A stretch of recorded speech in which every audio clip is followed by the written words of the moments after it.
Perikatan Nasional PN menawarkan beberapa ikrar dalam manifesto yang diumumkan hari ini yang antaranya mengecualikan bayaran lesen perniagaan, air percuma dan pemberian komputer riba pada pilihan raya negeri PRN Johor kali ini. Tawaran tersebut dibuat kepada pengundi Johor sekiranya mereka memilih gabungan PN untuk menjadi kerajaan negeri pada PRN yang berlangsung 12 Mac ini.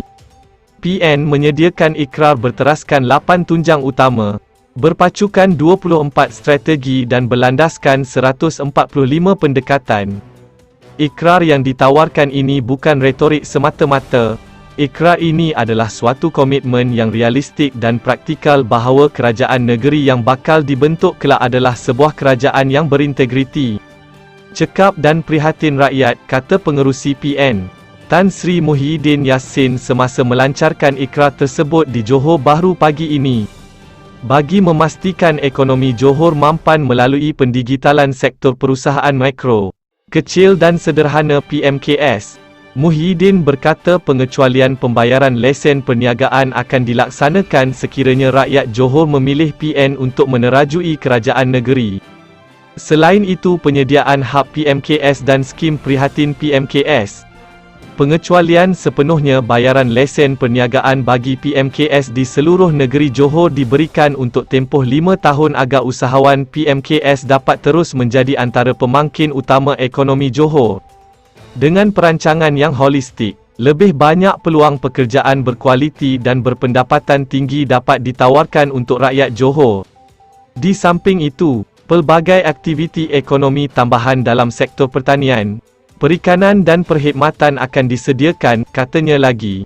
Dalam pada itu, Muhyiddin juga mengumumkan langkah menawarkan skim air percuma sebanyak 20 meter padu bagi mengurangkan kos sara hidup rakyat di Johor yang terjejas akibat kesan pandemik COVID-19 yang lalu. Perikatan Nasional akan terus berusaha untuk mengurangkan kos sara hidup rakyat di negeri Johor bagi meringankan beban yang ditanggung.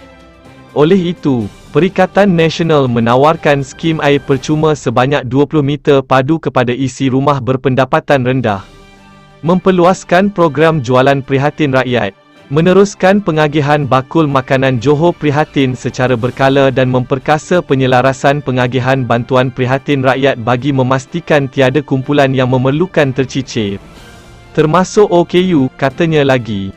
Muhyiddin juga menekankan peranan anak muda di Johor adalah penting ke arah mewujudkan pembangunan insan yang lestari dan kerajaan PN akan menyediakan pelbagai inisiatif untuk memastikan mereka tidak terpinggir. Di samping akan menyediakan komputer riba percuma kepada anak-anak muda yang akan melanjutkan pengajian. Pelbagai program bantuan, latihan kemahiran dan khidmat nasihat akan disediakan, khususnya dalam memperkasa dan mengoptimumkan penglibatan kumpulan sasar ini dalam aktiviti ekonomi dan sosial. Sebagai contoh, Dewan Undangan Negeri Belia dan Yayasan Kepimpinan Anak Muda Johor akan diwujudkan bagi menggilap generasi pemimpin masa depan dalam kalangan anak muda. Bantuan komputer riba dan bantuan tunai juga akan disediakan untuk anak-anak muda yang akan melanjutkan pengajian, katanya. Selain itu, Muhyiddin berkata kemudahan infrastruktur dan kemudahan awam juga akan dipertingkatkan. Antaranya liputan internet 5G dan kemudahan Wi-Fi secara percuma akan diperluaskan di pusat tumpuan orang ramai seluruh Johor. Perikatan Nasional berikrar akan meningkatkan kecekapan infrastruktur, termasuk pembinaan dan naik taraf jalan serta jambatan, landasan keretapi, pengangkutan awam dan lapangan terbang.